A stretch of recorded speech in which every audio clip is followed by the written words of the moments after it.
Hi everyone, welcome to the PEB channel. My name is Joel Pettit, and today I want to talk to you about the Commander's Impact Statement and why it's so important in the MEB and PEB phases of the Integrated Disability Evaluation System. So I want to talk on 3 topics today.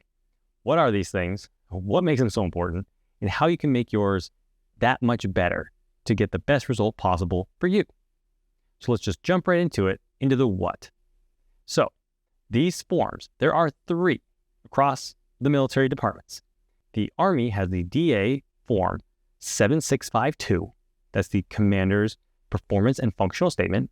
The Air Force has the AF Form 1185, that's the Commander's Statement of Impact for the Medical Evaluation Board. And the Navy/Marine Corps has the Non-Medical Assessment. Short is NMA. So that's the what. But what makes these things so important? They're important because they have such a huge impact on the adjudicators, be they at the MEB or the PEB. Now, the question that you're asking yourself probably is, well, why do they have such an impact? They have such an impact because unlike your evals and your fit reps, these statements are written specifically for those adjudicators. So they speak directly to the issues at hand. So they put a lot of weight on these things. Now, some may ask, why do they put so much weight when they can see on my fit reps and my eval?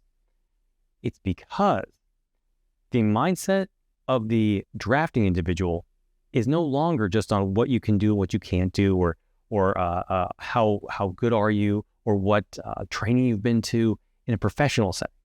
They're specifically addressing the limitations they've observed or your staff NCO has observed and passed on that information.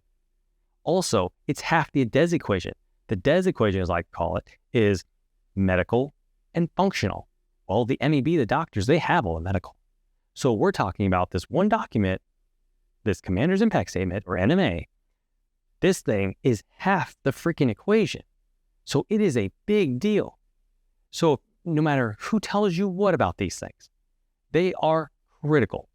There is no better word to express how important they are. That being said, how can you make yours as good as possible?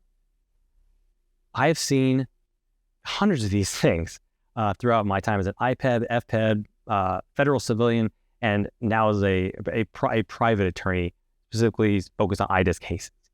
There are, in every form, or I should say there is in every form, one section that is specifically reserved the commanding officer's observations.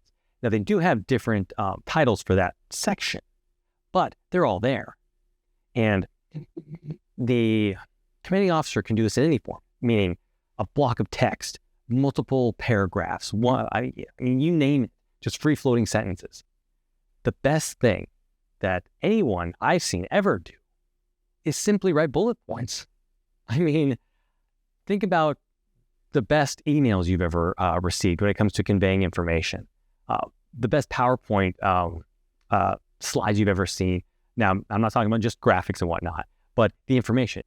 Is it big blocks of text? No. Is it, just random sentences strewn throughout the page? No.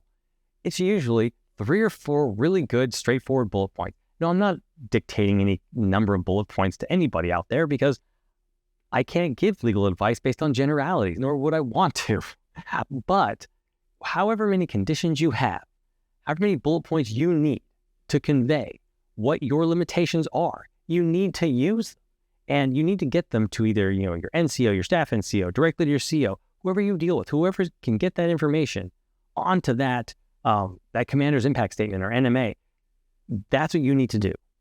Because you need to convey the information that, to be frank, no one else has. Let's all be honest here. If you're on a working party, you likely will have an NCO supervising you. And then you may be on a working party that's part of a greater working party, and then you have a staff NCO supervising all of you. And those 2 supervisors are going to see you do different things or maybe have different limitations. So what I'm saying is not one person has the entire story. So that's where you come in.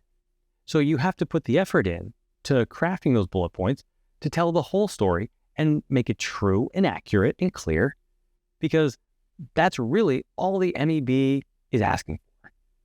And If that takes you more than an hour, I would be shocked, because you are truly the only person who has the entire story. So you're the best person to craft a set of complete bullet points that conveys that story.